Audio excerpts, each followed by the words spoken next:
In the autumn of 79 AD, a single mountain destroyed 2 Roman cities in just 18 hours. But here is the strange part. The 2 cities did not die the same way. One was buried slowly beneath a rain of stone. The other was killed in a single scorching instant. Together they would vanish for 17 centuries, and when they were finally found, they handed us the most complete picture of the ancient world ever discovered. This is how Pompeii and Herculaneum died. In the year 79 AD, the Roman Empire was at the height of its power, and the Bay of Naples was its playground. Here, on the southwestern coast of Italy, the sea was warm, the soil was black and fertile, and the wealthy of Rome came to escape the noise of the capital.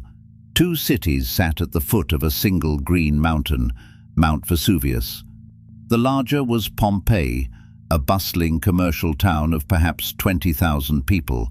It had a forum, an amphitheatre, public baths, bakeries, and election slogans painted on its walls. It was loud, crowded, ordinary, a living Roman city. The smaller was Herculaneum, closer to the sea, quieter, and far richer.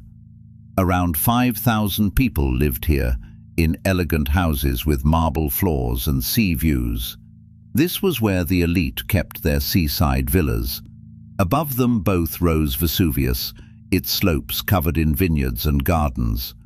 The Romans did not even have a word for volcano. To them, the mountain was simply a mountain. They did not know that beneath their vineyards lay a sleeping giant, one that had not erupted in living memory.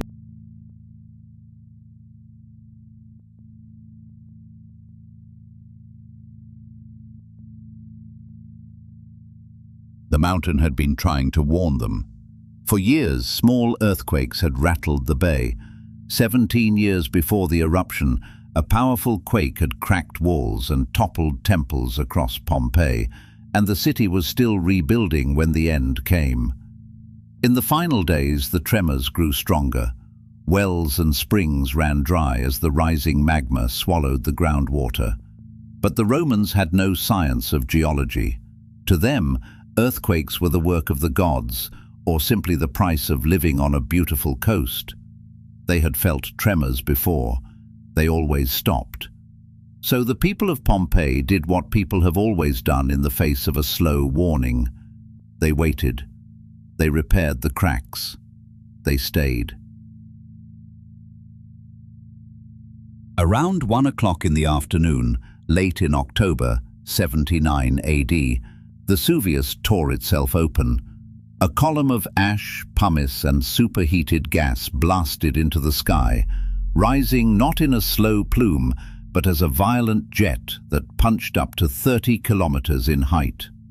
From the ground, it looked like a vast tree of smoke branching out across the heavens. We know exactly what it looked like, because a 17-year-old boy was watching from across the bay, and he never forgot it. His name was Pliny the Younger. Years later, he wrote 2 letters describing that day, the only detailed eyewitness account of the disaster to survive. He compared the cloud to a Mediterranean pine tree, a tall trunk of ash spreading into branches at the top. The wind that day blew to the southeast, straight over Pompeii, and so the sky above the city turned black, and it began to rain stone.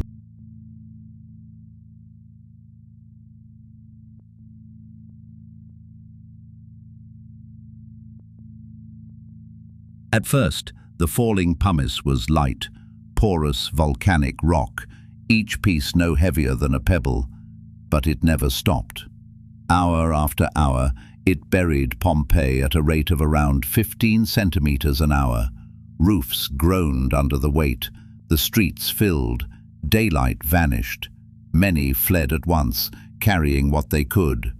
Pliny describes people tying pillows to their heads with cloth to shield themselves from the falling stones. Others made a fatal choice. They sheltered inside, waiting for it to pass. It did not pass. As the pumice piled meters deep, roofs collapsed, crushing those beneath them. By the time the falling rock finally slowed, parts of Pompeii lay under nearly 7 meters of pumice. The city had been pressed flat and sealed, like a town swallowed by a grey, silent sea. But Pompeii's deepest horror was still to come. And for the people of Herculaneum, on the other side of the mountain, death would arrive in a very different and far faster form.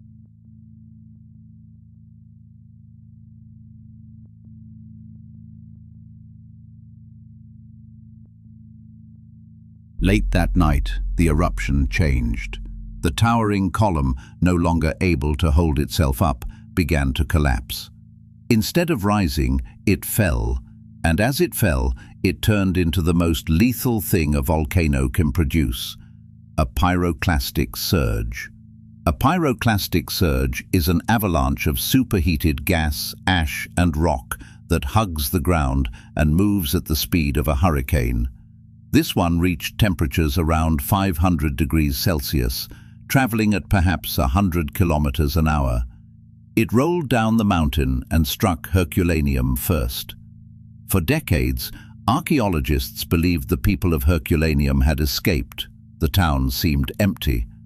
Then, in the 1980s, they opened the arched boathouses along the ancient shoreline.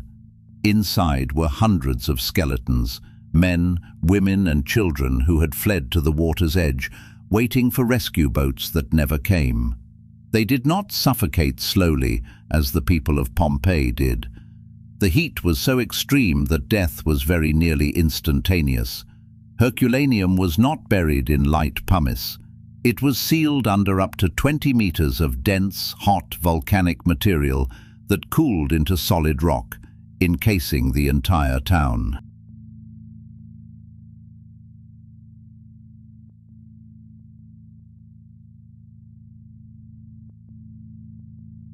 By the next morning, both cities were gone.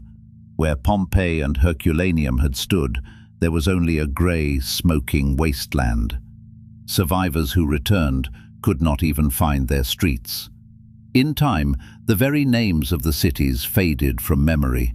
Among the dead was one of the most famous men in the Roman world, Pliny the Elder, the uncle of our young eyewitness. He was a naval commander and a celebrated scholar, and when he saw the cloud, he sailed his fleet toward the disaster to rescue stranded families. He reached the shore, but the fumes and ash overcame him, and he died on the beach near the eruption. For nearly 1,700 years, the two cities slept beneath the fields, remembered only as a name in old letters. Then in 1748, diggers searching for treasure broke into the buried streets of Pompeii and found a city frozen in a single day. In Pompeii, the bodies had decayed inside the hardened ash, leaving hollow cavities in the exact shape of the dead. In the 1860s, an archaeologist named Giuseppe Fiorelli pumped liquid plaster into these voids and pulled out the casts of real people in their final moments. A man shielding his face, a mother curled over her child, even a chained guard dog. Herculaneum's intense heat preserved something different. Not shapes, but objects. Wooden doors, beds, roof beams, even loaves of bread were carbonized, turned to black charcoal, but kept whole.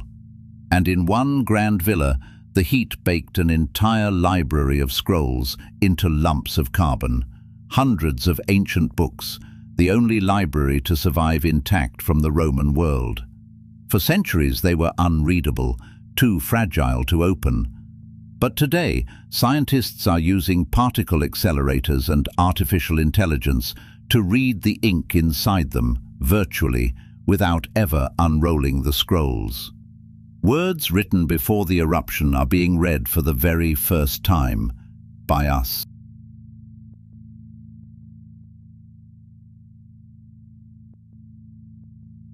Two cities, one mountain, 18 hours.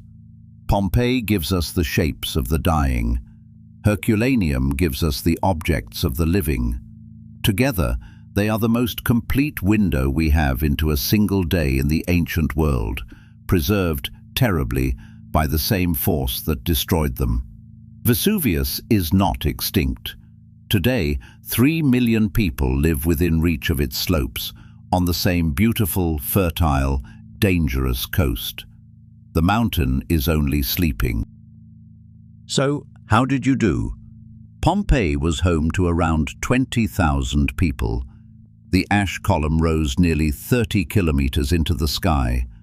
Most of Pompeii's people died slowly, suffocated or crushed as the pumice buried their city.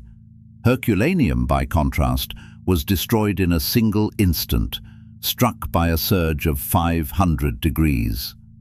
And the victims of Pompeii were preserved as hollow shapes in the ash, later cast in plaster. If you got all 5 right, tell us in the comments below. If you made it this far, the mountain thanks you. Subscribe, and we'll keep digging up the moments that changed history.